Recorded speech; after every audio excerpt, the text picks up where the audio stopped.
네, 안녕하세요. 오늘 당신과 함께 아주 흥미로운 주제 속으로 깊이 들어가 볼까 합니다. 네, 반갑습니다. 오늘은 종교개혁의 거인이죠. 존 칼뱅. 그의 대표작 기독교 강요 중에서도 특히 중요하면서도 때로는 좀 논쟁적인 부분, 바로 성찬에 대한 그의 생각을 자세히 들여다보려고 해요. 네, 기독교 강요 최종판 4권 17장이죠. 아주 중요한 부분입니다. 맞습니다.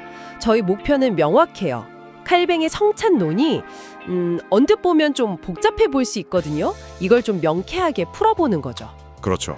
그가 이 성찬 예식에 대해 뭘 믿었고 또 왜 그게 오늘날까지 계속 논의되는지 살펴보는 게 중요하죠. 특히 그가 강조했던 뭐랄까 영적 양육이라든지 그리스도와의 연합, 그리고 아마 가장 뜨거운 쟁점이었을 그리스도의 임재 방식, 여기에 좀 초점을 맞춰보겠습니다. 네, 그 임재 방식 문제가 정말 많은 논쟁을 낳았었죠. 사실 성찬 논쟁은 칼뱅 이전부터 엄청났잖아요. 카톨릭의 화채설도 있었고 또 루터파의 입장도 있었고. 네, 아주 첨예하게 대립했죠. 그런데 칼뱅은 그런 양극단을 피하려고 애썼다는 점이 저는 참 흥미롭더라고요. 성찬의 신비와 영적 실제, 이 둘을 다 잡으려고 했던 것 같아요. 맞아요. 그 균형을 잡으려는 노력이 칼뱅 신학의 중요한 특징 중 하나죠. 자, 그럼 그가 이 아슬아슬한 줄타기를 어떻게 했는지 그의 글로 직접 들어가 보시죠. 먼저 칼뱅은 성찬을 영적인 잔치라고 부르면서 시작하는데요. 이게 무슨 뜻일까요? 네, 칼뱅에게 성찬은 그냥 기념하는 식사가 아니었어요.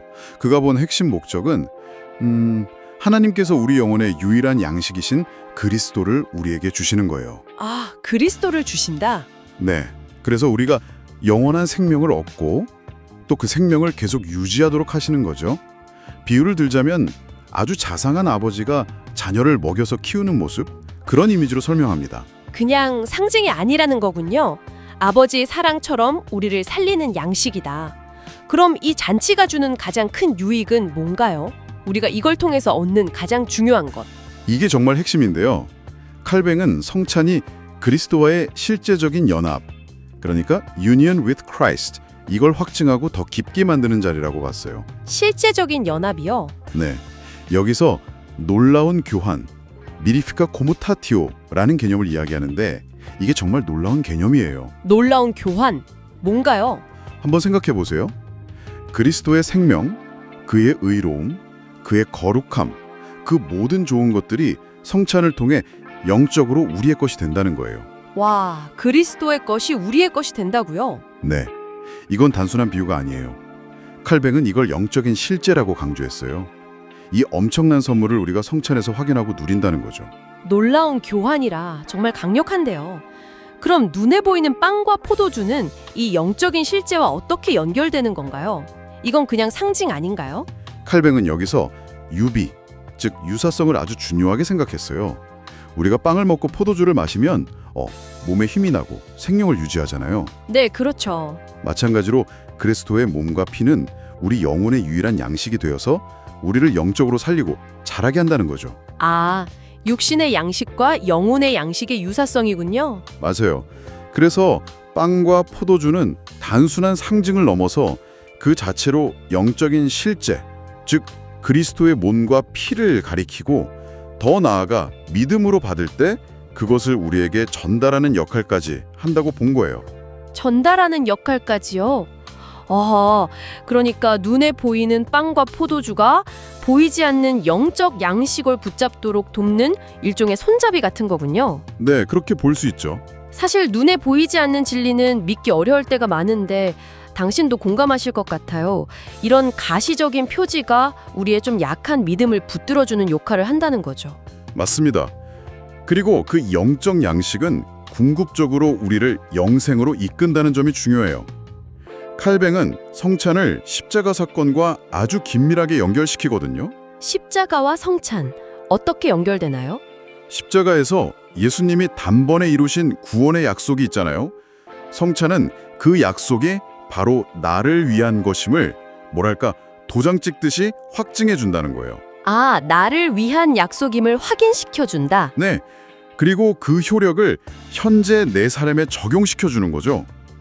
그래서 성찬은 우리를 계속해서 십자가의 은혜로 돌아가게 만들고 그 구원의 능력을 지금 여기서 맛보게 하는 통로라고 봤어요.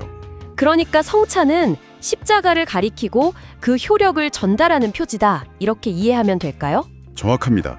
십자가를 가리키고 그 효력을 전달하는 거죠.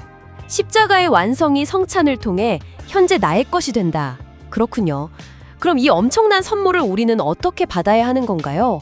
칼뱅은 믿음의 먹음, 피데이 만두카티오라는 표현을 쓰던데요. 이건 또 무슨 뜻이죠? 네, 믿음으로 먹는다는 건데요. 이게 그냥 머리로만 나는 그리스도를 믿어. 이렇게 생각하는 걸 훨씬 넘어서는 개념이에요. 생각하는 것 이상이다. 네, 칼뱅이 말하는 믿음은 그리스도와의 진짜 참여, 파티시페이션으로 이어지는 거예요. 여기서 중요한 구분이 하나 있는데요. 어떤 구분인가요? 빵과 포도주를 입으로 먹는 행위 자체가 우리에게 영적 유익을 주는 게 아니라는 거예요. 그건 믿음의 결과이자 열매라는 거죠. 먹는 행위 자체가 아니라 믿음의 결과다. 흥미롭네요. 조금 더 설명해 주실 수 있을까요? 칼뱅이 이런 비유를 들어요. 아무리 좋은 음식이라도 그 영양 성분에 대해 막 줄줄 외우기만 하고 실제로 먹지 않으면 우리 몸에 아무 소용없잖아요. 네, 그렇죠. 먹어야죠. 마찬가지로 그리스도가 생명의 양식이라는 걸 아는 것만으로는 부족하고 믿음으로 그분과 연합해서 그의 살과 피에 실제로 참여해야만 영적인 생명을 얻고 자랄 수 있다는 거예요. 아하. 즉, 믿음이 있어야만 성찬이라는 통로를 통해 주어지는 영적인 선물을 받을 수 있다는 거죠. 믿음이 없으면 그냥 빵과 포도주만 먹는 거고요. 명쾌하네요. 결국 믿음이 열쇠군요. 믿음으로 참여하는 것. 맞습니다. 자, 그럼 이제 정말 어렵고 논쟁이 많았던 지점으로 가보죠. 그리스도는 성찬에 어떻게 임재하시는가? 이 문제 때문에 정말 많은 다툼이 있었잖아요. 칼뱅은 여기서 어떤 길을 찾으려고 했나요? 맞아요. 여기가 정말 뜨거운 감정이었죠. 칼뱅은 양극단을 피하려고 정말 애썼어요. 한쪽에는 성찬을 그냥 예수님을 기억하는 상징적인 행위 정도로만 보는 견해, 예를 들면 추빙글리 입장과 가깝다고 여겨지는 견해가 있었고요. 네, 기념설이라고 하죠. 그렇죠.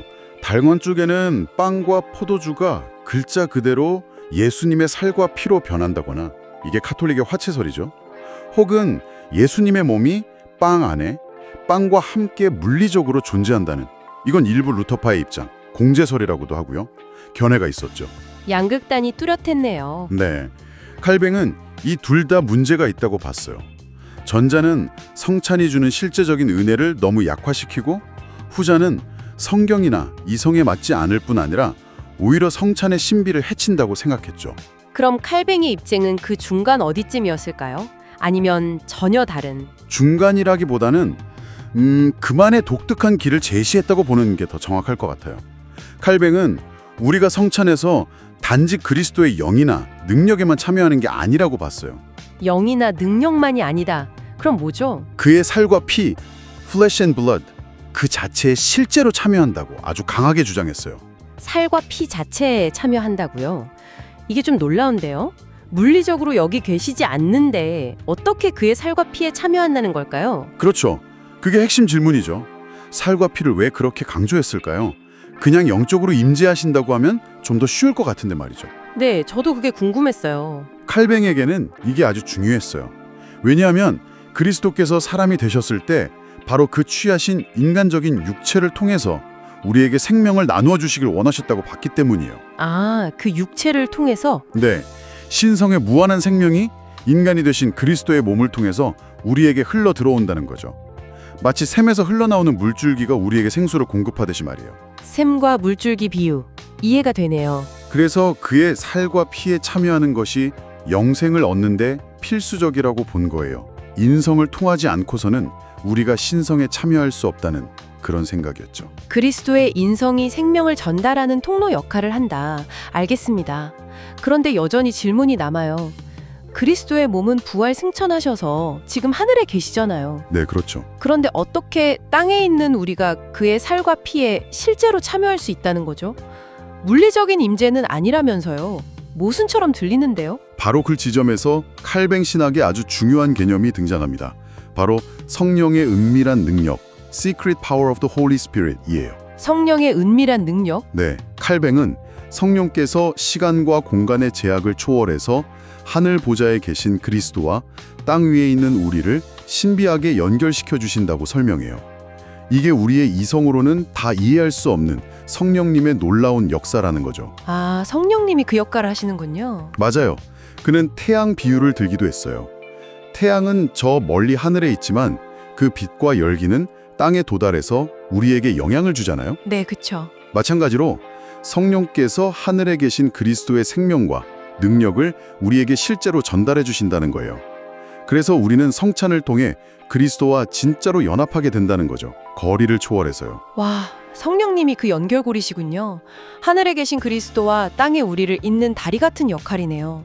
이걸 이해하니까 다른 입장들을 왜 비판했는지 좀 더 분명해지는 것 같아요. 맞습니다. 이 관점에서 보면 가톨릭의 화채설은 문제가 많다고 봤어요.